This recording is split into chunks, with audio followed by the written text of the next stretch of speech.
Hi students, இப்போ நம்ம பார்க்கக்கூடிய ரொம்ப முக்கியமான வீடியோ கிளாஸ் 11th கெமிஸ்ட்ரி 11ஆம் வகுப்பு வேதியியல் government school and matriculation school Tamil medium and English medium ஸ்டூடெண்ட்ஸ்க்கான most important golden 1 mark 2 mark 3 mark and 5 mark questions so இது பப்ளிக் எக்ஸாம் 2025 க்கு so 100% क्वेश्चंस நம்ம இதுல இருந்து என்ன பண்ணிரலாம் எக்ஸாமுக்கு வந்து चूஸ் பண்ணிரலாம் so கொடுக்கிற क्वेश्चंस வந்து தெளிவா prepare பண்ணுங்க so இது வந்து யூனிட் 15 க்கான வீடியோ.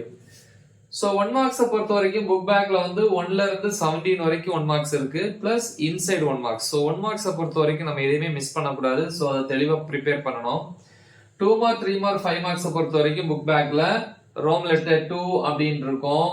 இல்ல क्वेश्चन நம்பர் இப்படி போட்டுருப்பாங்க இல்லையா 18 19 20 21 24 25 26 29 33 and 36. So இந்த क्वेश्चंस தெளிவா பாருங்க.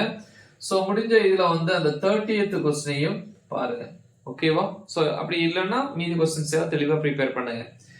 then இன்சைட் டாபிக்ல பாத்தீங்கன்னா 15.3.3 ல செகண்ட் ஒன் ஃபார்மேஷன் தயாரிப்புன்னு சொல்லி இருக்கும் சோ அத பாருங்க. அடுத்து வந்து what is acid rain அமிலமழை அப்படினு சொல்லுவோம் இல்லையா அமிலமழை என்றால் என்ன. அடுத்து வந்து eutrophication அப்படினா என்ன. then greenhouse effect இல்லையா so the next any five major water pollutants and their sources இல்லையா சோ ஏதாவது 5 முக்கிய நீர் மாசுபடுத்திகள் இல்லையா வாட்டர் பொல்யூட்டன்ட்ஸ்னா நீர் மாசுபடுத்திகள் மற்றும் அதனுடைய சோர்சஸ் இல்லையா அதனுடைய மூலங்கள் காரணங்கள் அப்படினு சொல்லுவாங்க இல்லையா அது.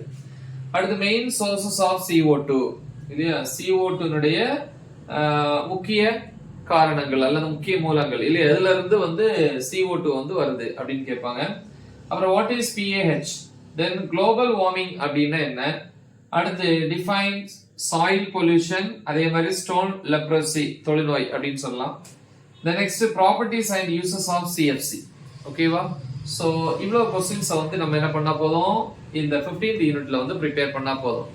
the stone leprosyங்கிறது வந்து இந்த ஆசிட் ரெயினுடைய அந்த ஸ்ட்ரெngth அதிகமா இருக்கிறதுனால படுறதுனால வரக்கூடியது ஒண்ணு ரைட்.